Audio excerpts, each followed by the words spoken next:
So welcome to my first Hytale video, actually, but it's not really on the game because single player isn't working, but I will note I have joined a SMP called Horizons SMP.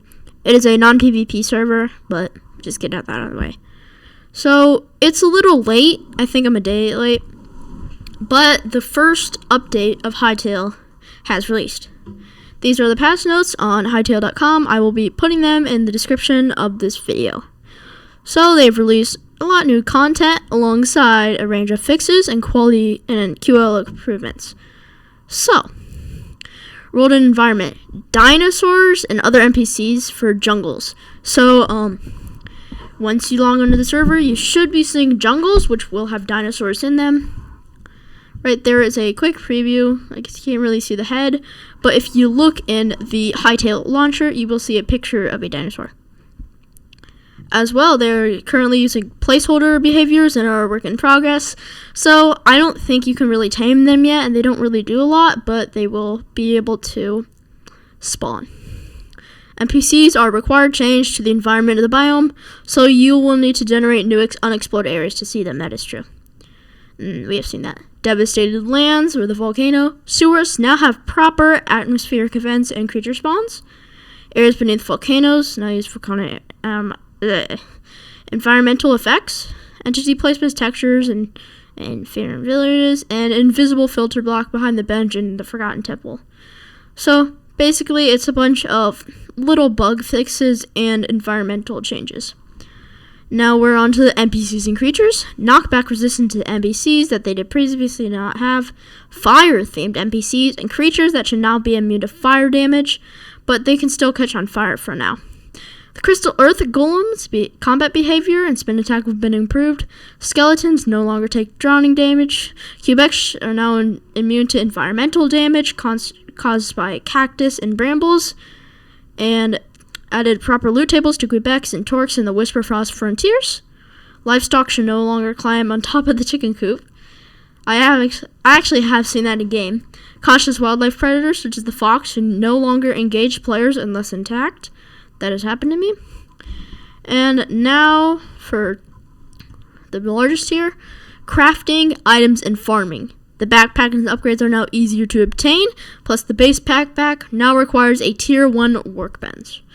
I have seen that change in game so far. We have another backpack change for the cost reduction to 8 medium leather from down to 16, and the backpack for the first time now requires upgrading it is a tier 2 workbench down from tier 3. Light, medium, heavy, high now take 10 less seconds to process into leather. That is a crazy change. It took so long to get those leather pieces before. Crafting benches can now pull materials from chests within 14 blocks horizontally and 6 blocks vertically. I did not know that, so it's upped a lot from 7 and from 4. I was actually not yet. I think I started playing 2 days ago, but that is a great change that we can get some extra QL changes, and it's been you don't really have to do as much organizing too. Processing benches now display item tooltips in the upgrade requirements panel. Raw fruits and vegetables now only agree with health regens 1. Dropped items no longer get stuck. I've seen that. Torches can now be placed on the ground when equipped in the utility slot while wielding a pickaxe or a hatchet. That is useful. Pickaxes and hatchets are now only swung when using primary actions. And a bunch of farming changes that you will see right here. Now, wood logs display the respective wood types. For example, oak log will display hardwood instead of wood. And previously, when a crafting recipe required a type of trunk, this is now displayed as log. For hardwood trunk is now hardwood logs. When a crafting recipe requires a specific log type, the tooltip now displays which trees can drop that type of log. Okay.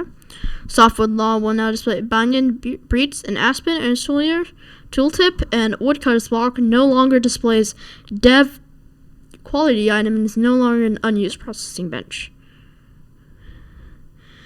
And now we have the audio and visual effects, which they have been doing. I've seen some mods out there on Minecraft before that added some ambient sounds and other environmental changes, but now New hit and break sounds for stone, for ores, and layered effects. Horses now properly play running sounds while mounted. Torch burn loop replaced with softer ambient sound. Adjusted volumes for cocoon breaking, pig, piglet, and warthog sounds. Reduced pitch variation on sword swings. Add new ore breaking particles, fruit eating particles. New particle effects that appears above an NPC's head when absorbing their memory. Updated health potion visuals with new glitter, glow, and spiral particles.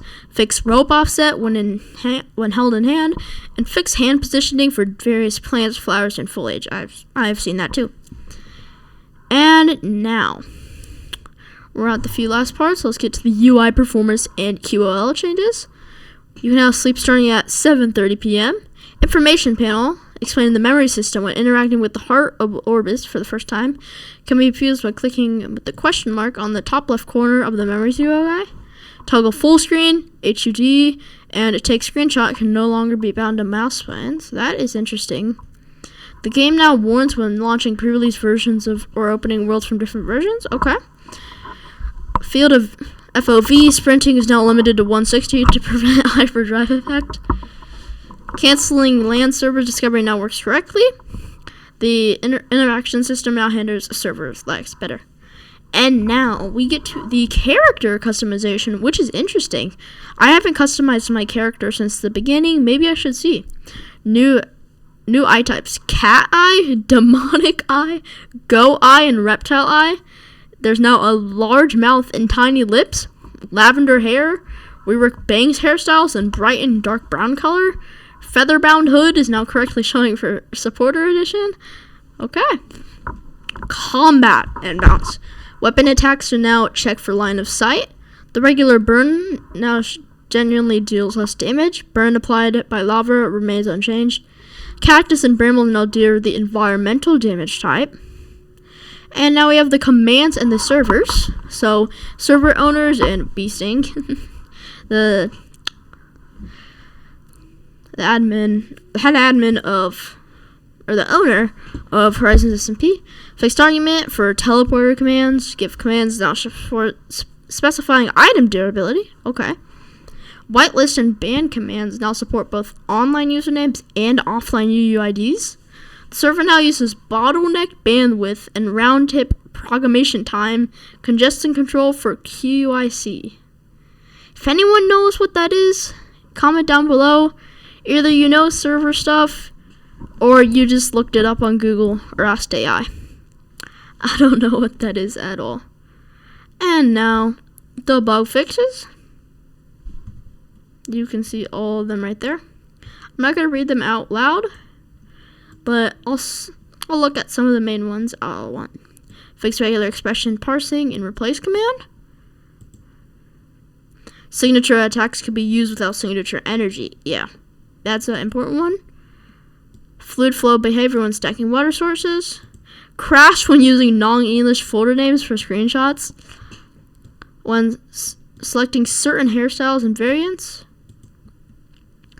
Fix waiting for chunks taking too long at less than 128 view distance. Fix crash when updating Preo model. Fix localization loop affecting Norwegian language users. So they got some language problems. And that's main. And also, with crop growth for certain crops like tomatoes are not grown correctly, chunks are now saved waiting for any back updates. And we have the pause emoji in the extras.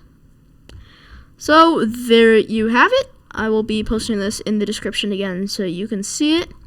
And I'll see you guys in the next one.